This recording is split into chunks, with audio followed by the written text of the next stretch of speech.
Alright guys, so for our review on factoring and just some extra practice, we're going to do a couple of each kind.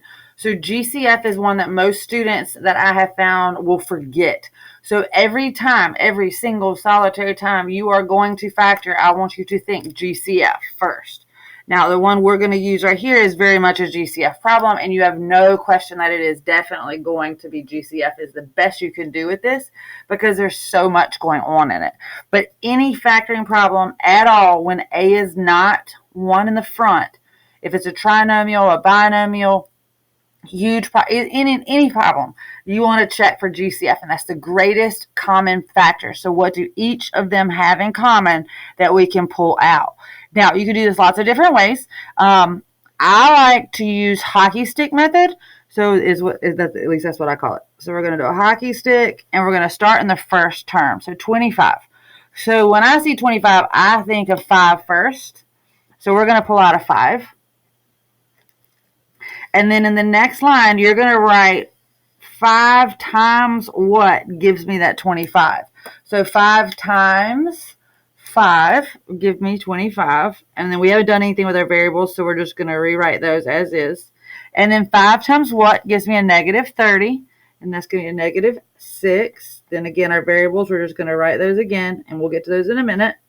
5 times what gives me 60. And that's going to give me 12.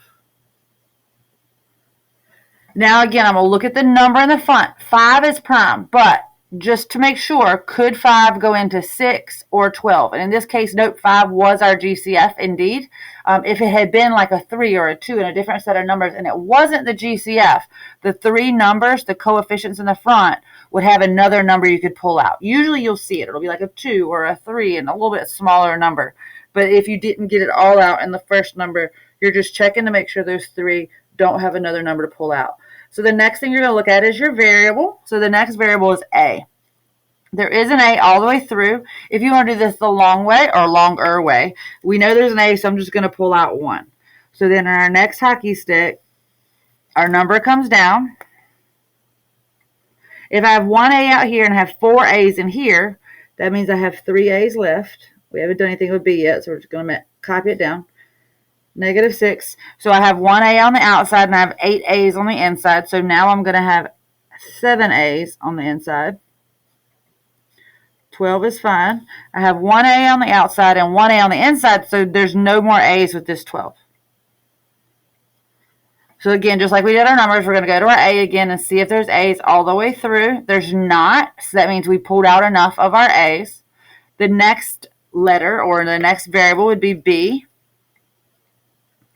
We can pull out 1 at a time. So B, again, this is a little longer if you pull out 1 at a time, and I'll explain to you how to do it otherwise in a minute. So B, we pull 1 B out, so we have 5, A to the 3rd. I have 5 B's, pull 1 out. I have B to the 4th. I have B to the 3rd, I pulled 1 out. I have B to the 2nd. I have B to the 9th, I pulled 1 out, so I have B to the 8th. Now, this is a little bit of a red flag because I still have B's, which means I have to do it again. And if we're doing it, like I said, the hockey stick step-by-step way, we're going to keep going just like this. So 5, A to the 3rd. I have 4 B's, pulled 1 out. B to the 3rd. 2 B's, I pulled 1 out. So 1 B's left. 8 B's, I pulled 1 out. B to the 7th. There's still B's, so we're going to go again with another B. So now I have 5A to the 3rd, 3 B's, 1 came out, so B squared. 6A to the 7th, 1B came out, so no more B's. 7 B's, 1 came out, so it's going to be B to the 6th. Now, again, we're going to check. There's a B still here, but there's not a B here, so we're done. You're going to look down this side, and you're going to multiply all these together. So 5 times A times B times B times B. That's going to give me 5A, and that's B to the 3rd power.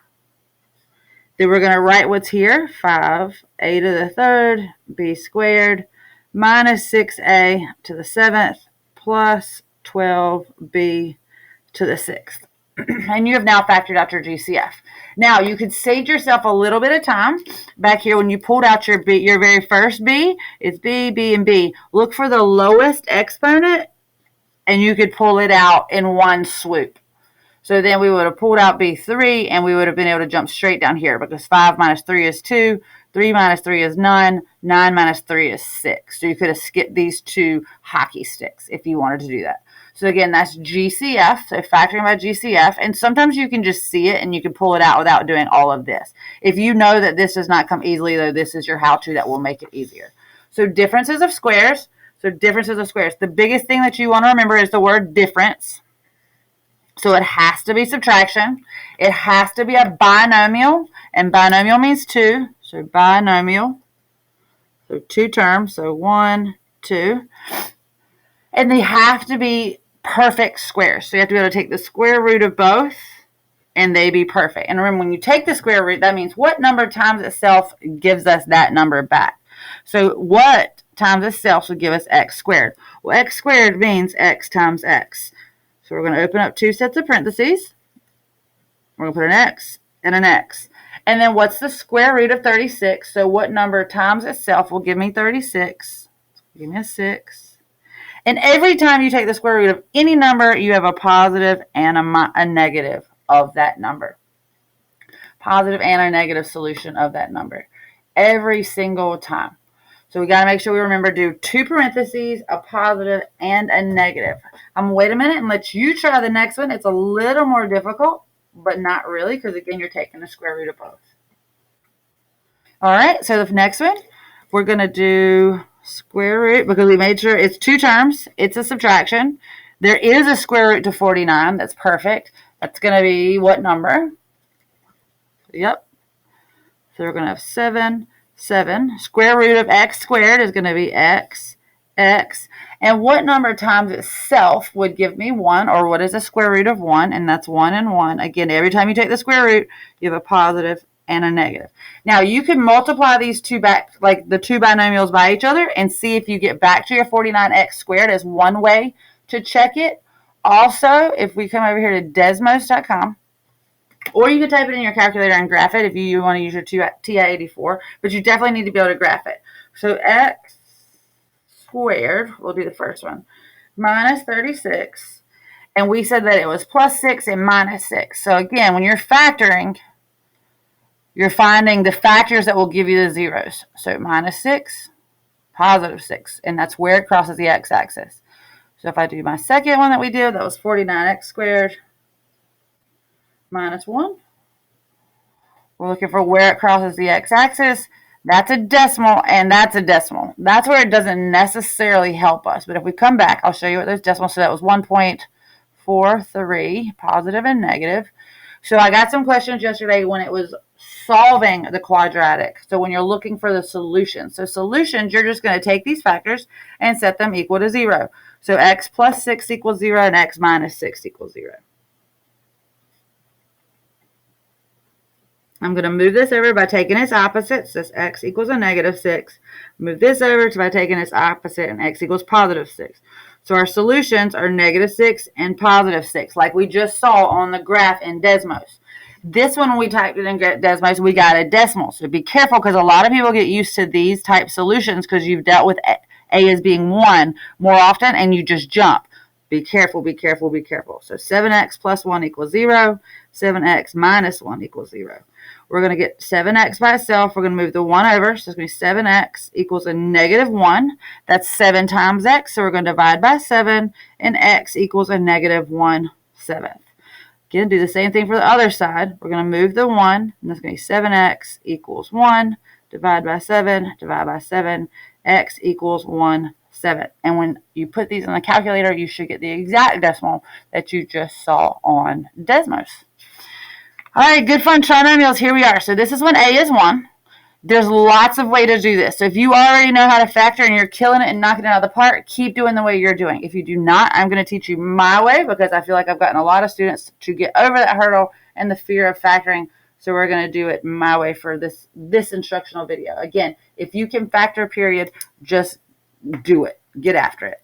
All right, so I like to do big star. And when A is 1, it seems a little ridiculous, but it's a process that works for all, even when A is not 1, as long as you get the GCF out and make note of it. All right, so A times C, and when we say A, that's talking about A, B, C.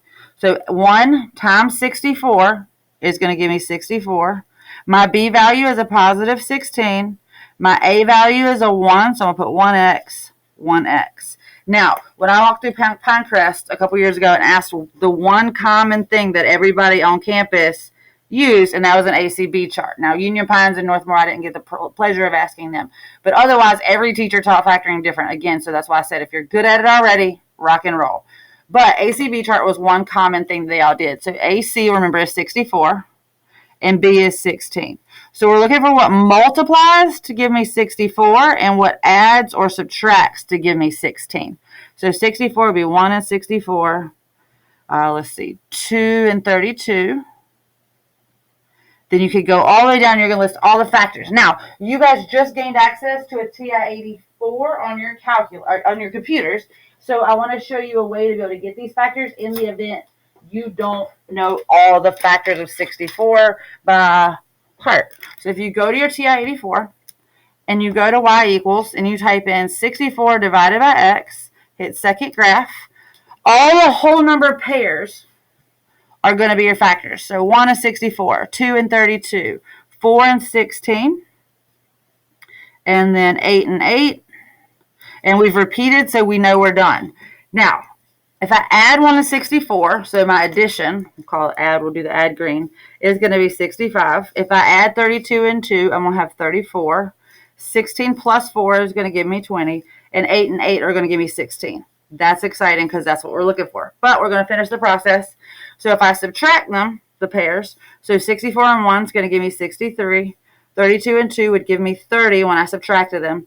16 and 4 would give me 12. And 8 and 8 would give me 0. Now, I do it this way rather than making you write the positive negative combinations and having a list of possibly 12 different terms at this rate on your ACB chart.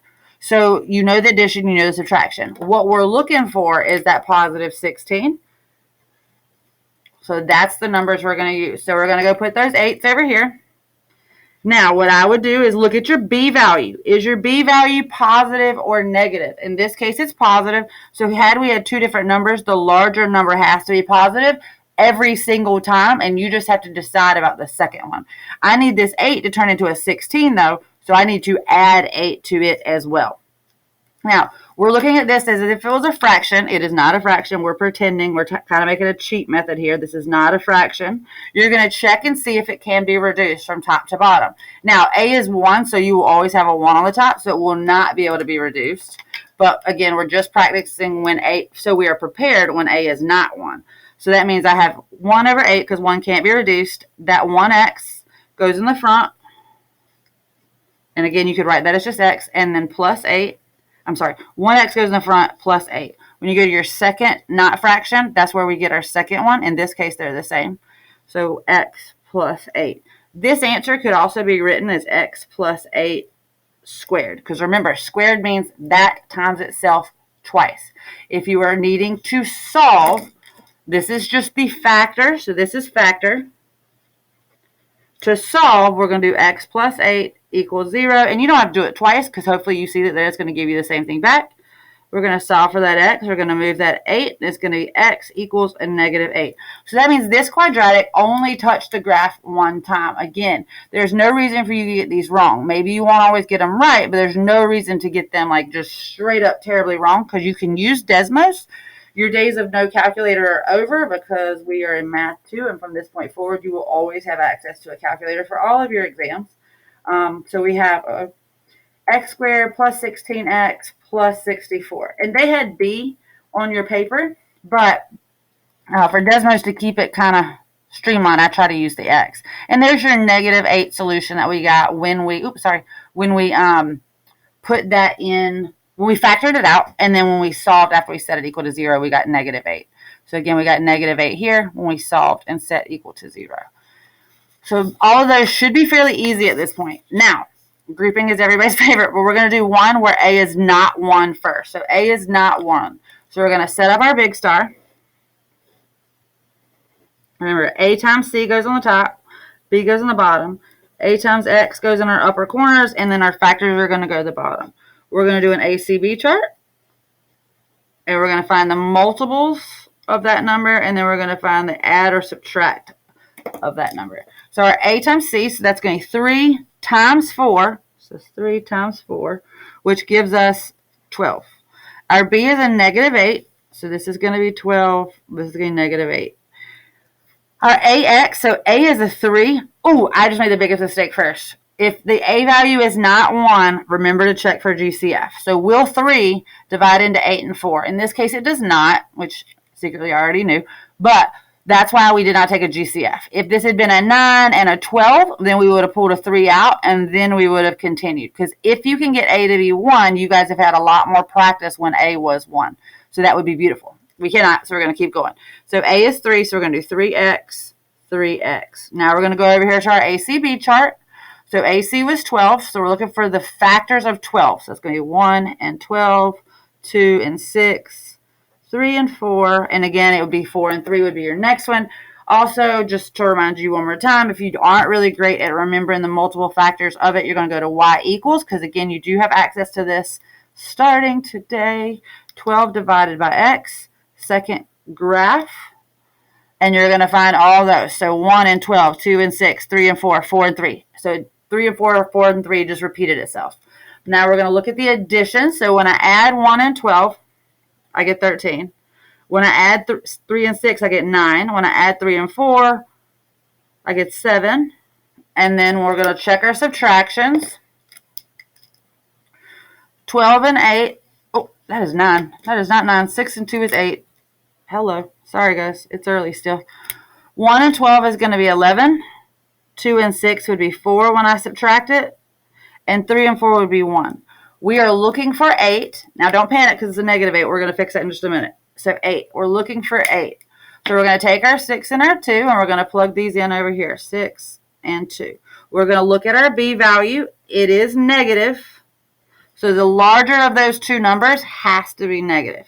Now, if I'm sitting at a negative 6 and I need to get to negative 8, what am I going to do with that 2? If I add it and leave it positive, I end up with negative 4.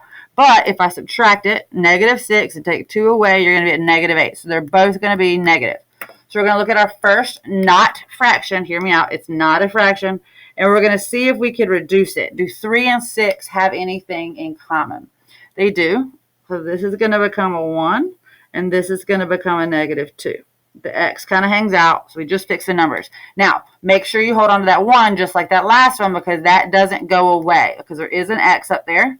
So that means our first set of parentheses is going to be x minus 2, or 1x minus 2. And we're going to look at 3 over negative 2. Again, look at this not fraction. Can 3 and 2 be reduced? It cannot. So then we're going to have 3x minus 2. Again, this is now factored. So these are the factors. If the question asks for factors, you stop. If it asks for solutions, we're going to take x minus 2, set it equal to 0, 3x minus 2, and set it equal to 0. And I just jumped the line for space. Solutions, roots, x-intercepts, and zeros are all the words that are asking for you to do this. Especially if you see zeros, know that means set equal to 0. Solutions are solve. Same thing, you have to solve. This is just factoring. So we're going to add 2 to both sides. So x is going to be a positive 2. We're going to add 2. So 3x equals 2. And then we're going to divide by 3. So x equals 2/3. So had you put this in Desmos to see where it crossed the x-axis, it should cross the x-axis at a positive 2 and a positive 2/3. Now, notice that x minus 2 gives us an output of a positive 2, because that's a big misconception too, because you guys are going to get excited that you can find these answers in Desmos, because realistically, if they're whole numbers, so if I find a positive 2, hopefully we're finding the pattern that means our factor is going to be x minus 2. So you can almost check for your factors every time when A is 1 for sure. When A is not 1, it's a little, like I said, this will give you a decimal, and you do not have decimals in fractions. No decimals in factors, not fractions. No decimals in factors. All right, grouping. I have 2, but I think for sake of time, we're going to do 1 for right now. Grouping. You can reorder these sometimes, but usually so far in Math 2 level, I've seen them already in the order. You're going to take the first two and the second two. And now you're basically playing GCF. So 8r cubed minus 64r squared. So again, we're looking at 8 and we're looking at 64. What is the largest number that they both have in common? If we wanted to do this again, and I'm just showing this for those of you that struggle, 8r cubed minus 64r squared. So if we hockey stick, we're going to pull out, let's say 2. Everybody always guesses 2. That's a good one. So 2 times what gives me 8, and that's going to be 4. We haven't messed with our variables yet. 2 times what gives me 64. That's a negative 32 r squared still, because again, we haven't messed with our variable. 4 and 32, and if we just stick to it, let's go with 2 again. So we're going to now have 2r cubed minus 16r squared. Most of you probably already saw your GCF, but I'm just showing you how this works. So I'm going to go 2 again because there's a 2 in the front, because 16 and 2 definitely have another 2 in common. And then I end up with r cubed minus 8r squared. I'm down to a 1 in the front, which is awesome. That means we got all of our GCF out of there as far as the numbers and the coefficient. So we're going to look at our variable. Again, like I said, you can take r and r and then look at the lowest one and pull it out all at one time. So we could do r squared, or you can still do it one at a time. And that's going to give me r squared, because it's 3 and I got 1 on the outside, minus 8. R squared, I have 1 on the outside, so I have 1 left. So I'm going to pull out 1 more. And that's going to leave me with r minus 8, because 2, take 1 away, 1, take 1 away, there's none. So we're going to multiply down the side. So 2 times 2 is 4, times 2 is 8. So this is going to give me 8. This is going to give me r squared. You could have, most of you probably will have seen the 8, because 64 is divisible by 8, because 8 times 8 is 64. And then your lowest exponent is 2 on both r's, so it would be r squared.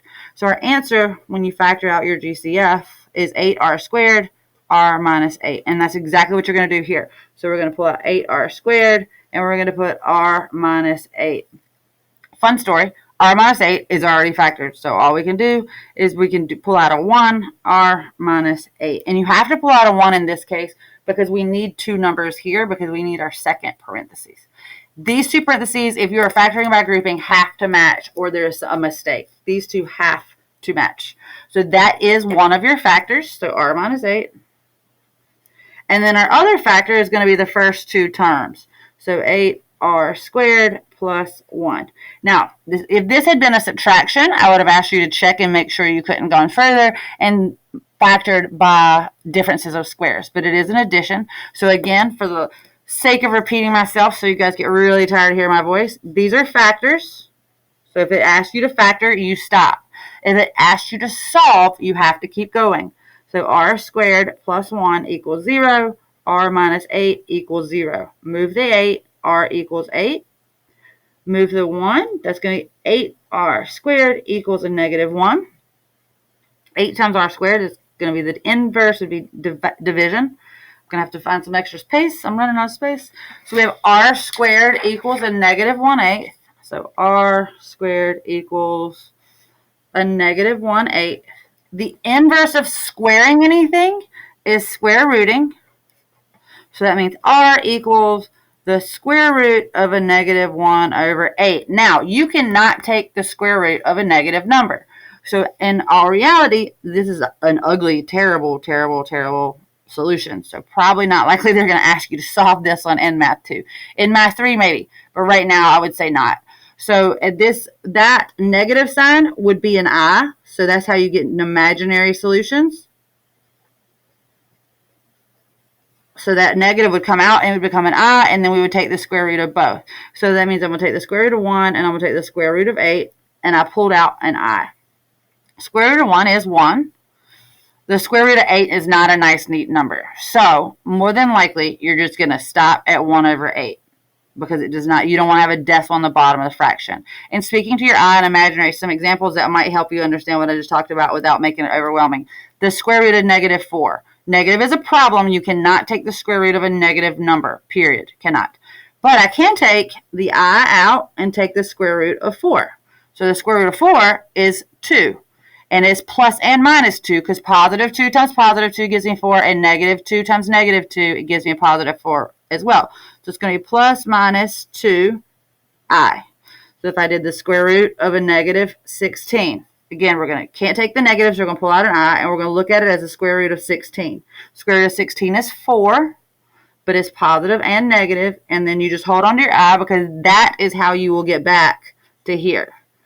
So you're rewriting this in the form that you could use mathematically, because you can't type in your calculator the square root of negative 4. If you don't believe me, go pick up your TI-84 and look at it, and it will tell you error. It will lock up on you and not give you anything. All right, guys. Hope you have an awesome day.